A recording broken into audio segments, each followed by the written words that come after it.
You're listening to Civic Media. You can tune into any of our live shows on any radio station across the state with the Civic Media app. Find us in your phone's app store and listen anytime, anywhere. This is your WLAK Daily News Roundup for Lake Air, 107.5 FM and 1260 AM in Amory.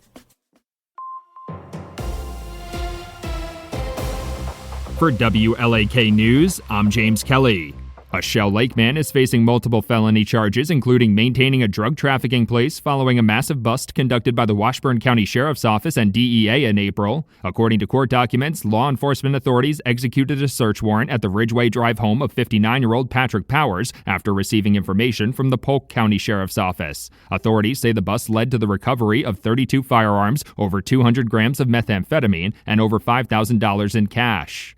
Governor Tony Evers has released a letter sent to the U.S. Small Business Administration requesting that Douglas County be eligible for designation as a historically underutilized business zone. According to a press release, the designation as a hub zone would allow local businesses to compete for more federal contracts, offering more opportunities for employment and economic growth. Governor Evers argues that anticipated economic disruptions caused by the upcoming Blatnick Bridge reconstruction project should make the county eligible for the designation.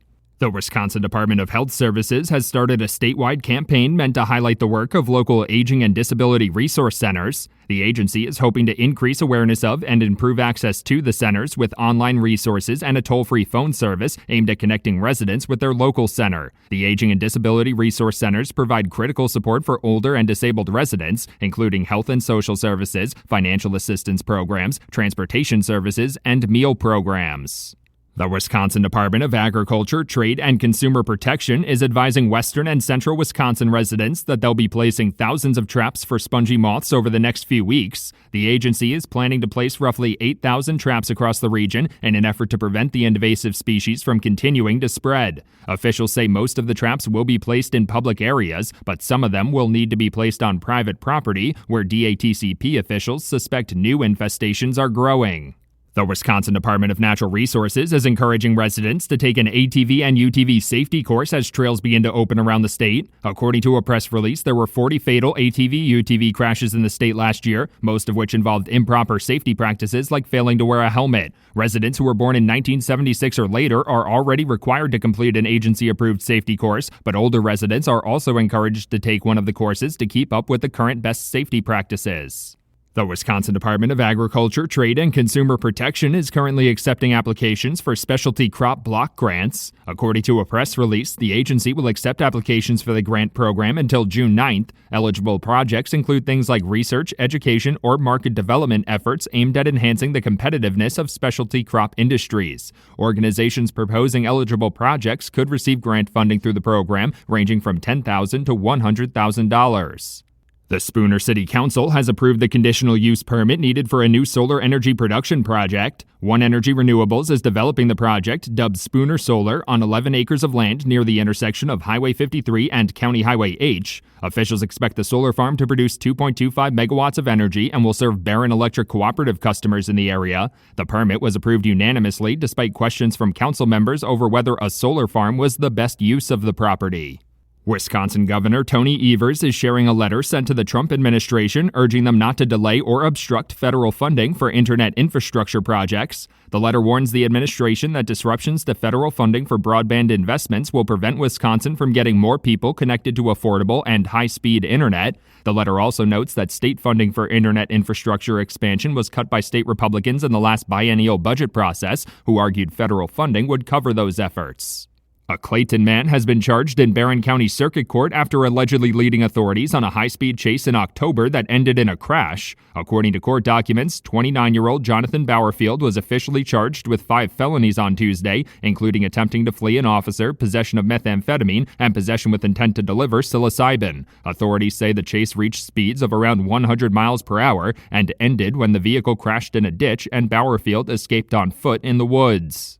Milwaukee County Circuit Court Judge Hannah Dugan has entered a not guilty plea as she faces federal charges of obstruction and concealing an individual to prevent arrest. Judge Dugan was arrested last month after being accused of helping an undocumented immigrant evade arrest by federal authorities in her courtroom. She's facing up to 6 years in prison on the charges. Her attorneys filed a motion to dismiss the case on Wednesday, arguing that she was acting in her official capacity as a judge and is therefore immune to prosecution.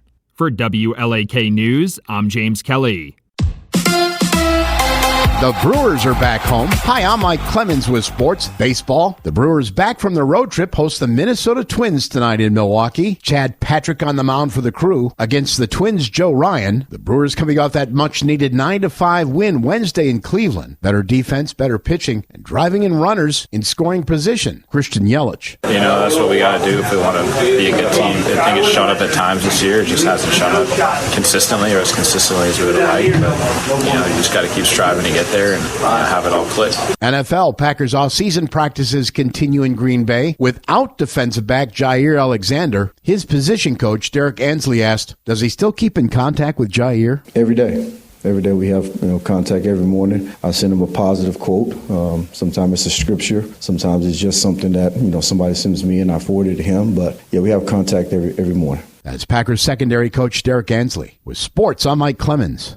On your entertainment beat, I'm Pete Schwaba. First it was HBO, then it was HBO Max. Then it was just Max, and now it's going back to HBO Max. Parent company Warner Brothers Discovery has decided that HBO is a respected brand that they should put back to help drive subscribers. Yes, by all means, lose the most respected part of the streaming title, the part that brought you Game of Thrones, True Detective, and White Lotus, and Last Week Tonight. Not sure they really lose anything if they drop Max. Snoop Dogg, or Snoop-a-Loop to Will Ferrell, is putting out new material inspired by the backlash of his performance at the inauguration of the president. The rapper said he lost 500,000 Instagram followers and took a lot of heat for his decision, but said he appeared not to endorse the president, but from a deal he made with a business partner in order to bring resources to the hood. The music mogul said he does not represent the Republican Party. He does not represent the Democratic Party. He represents the Gangster Party. I guess it was a perfect fit then. Sorry, couldn't resist. The new season of Emily in Paris is getting a star power injection. Minnie Driver has agreed to join the show for the upcoming season, its fifth. Driver's credits include Grosse Pointe Blank and Good Will Hunting, for which she was Oscar nominated. Driver joins Lily Collins, who plays the title character. Production is currently underway in Rome for the popular Netflix show. There is no release info yet on the dropping of season 5. Actress Scarlett Johansson is planning retaliation, and it has nothing to do with her Marvel character. Johansson was the victim of a joke on Saturday Night Live Weekend Update last year, thanks to her husband Colin Jost's co-anchor Michael Chi. Chi made a joke about Johansson's private parts, which shocked her as cameras caught her reaction backstage. Johansson told Vanity Fair that she was expecting a joke involving that region of the body, but was still blown away and said the joke was old school gross. Sleep with one eye open, Michael Chi. There is nothing like some good movie buzz. Even though Mission Impossible: The Final Reckoning won't be released here in the States until May 23rd, it's created quite a buzz after premiering at the Cannes Film Festival. The premiere was accompanied by a 40-piece orchestra that welcomed the audience and sounds like it was an amazing evening. Variety reports Tom Cruise received a 5-minute standing ovation from the crowd after once again pulling off his own death-defying stunts in the film, despite being the tender age of 62. He addressed the crowd, thanked the crew, and said goodbye to the franchise in front of the enthusiastic crowd. Tom Cruise, ladies and gentlemen, from teen heartthrob to a bit of an outcast to now quite possibly the greatest movie star ever, and a pretty darn good actor as well. Can't wait to see this film. For more showbiz fun, tune in to Nightlight with me, Pete Schwaba, weeknights from 6 to 8 p.m. on the Civic Media Radio Network.